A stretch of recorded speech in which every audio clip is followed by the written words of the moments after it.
Daniel Pilling's with us, Sands Capital Portfolio Manager. So why is the stock down? Well, I think there's a few reasons. One, stock had a good run into the quarter. And two, it probably slightly missed sort of the buy-side expectations. And it was mainly around, I think, China.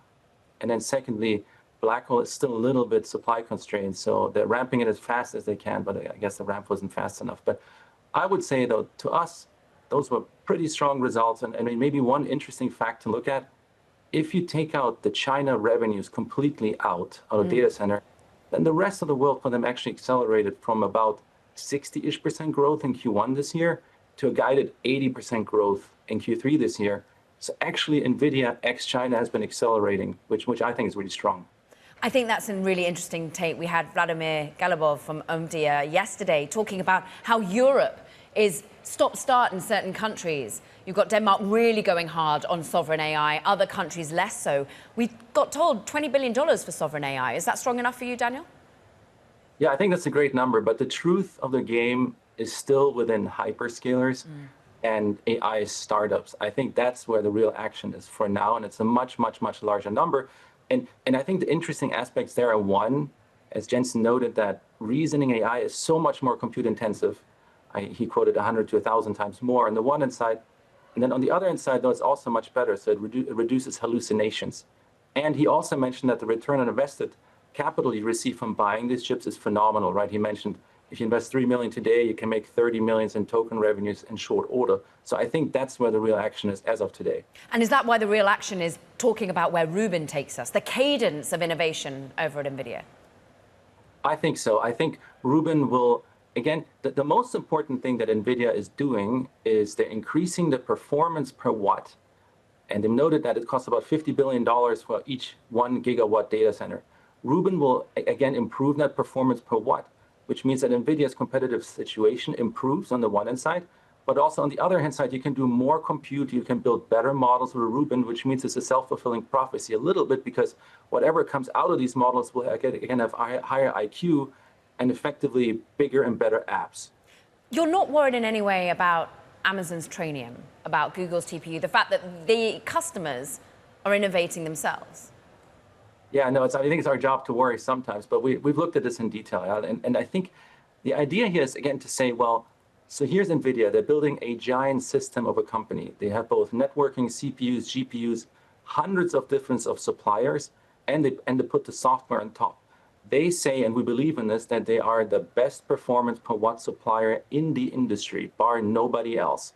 And as long as that is true, something like Trainium cannot compete simply because they don't have the scale, they don't have the system, and they don't have the software. So NVIDIA, to us, remains the winner in this sense. And that's what's interesting about Jensen Huang trying to say, look, we are more than just hardware in many ways. We are the one-stop shop, and we're leaning more into that. Did he lean more into the future opportunities enough for you, the robotics side of things? Of course, automotive remains a bit of an overhang when it comes to China, but thinking also about, well, quantum and real future here. I think NVIDIA is probably the company in the world that runs the fastest that I've ever seen. I mean, what they're trying to do is they're trying to align hundreds of different suppliers. They try to design a GPU on an annual cadence, and they're trying to update their systems on an annual to 18 months cadence, which is unheard of. At the same time, they're focusing on quantum, robotics, et cetera, et cetera. So I think NVIDIA is running as fast as anything else I have ever seen. And if I may mention, too, I think quantum is probably going to slot into the NVIDIA ecosystem by saying they have CPUs, they have GPUs, and at some point they'll have quantum somewhere in there too, and you can just switch between those various sort of compute layers.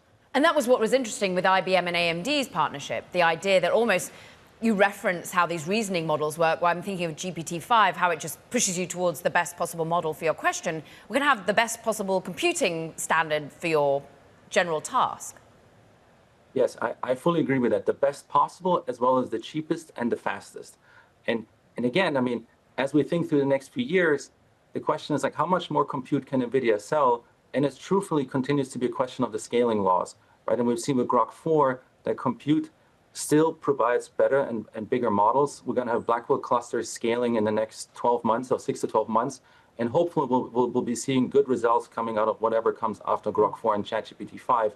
And that's what ultimately truly going to drive the bus for Nvidia in terms of demand and in terms of their revenue outlook. So you think we should think more about Colossus? We should think more about what Meta's doing in terms of, well, its scaling in Louisiana. Should we figure China out entirely, considering the government wants to push its own homegrown domestic talent anyhow? Yes, I think we should. And I would actually argue what China is doing seems to be relatively rational. What China is basically saying is that you're trying to sell us a chip that's based off of an architecture that's 3.5 years old. And secondly, we've also grown a local AI architecture or a stack that has caught up somewhat to that old chip. So unless you start selling us a newer derivative of Blackwell, we don't really maybe need you as much anymore as we needed you 3 years ago. So that all seems to make sense. And I don't know whether the licensing will work out or not. But the interesting piece is if it does, that's a big, big upside for Nvidia, because Jensen noted it's a $50 billion market. And if they're allowed to ship a derivative of the newest chip, their market share there should be enormous, because there's nothing in China that even can remotely compete with what Nvidia has.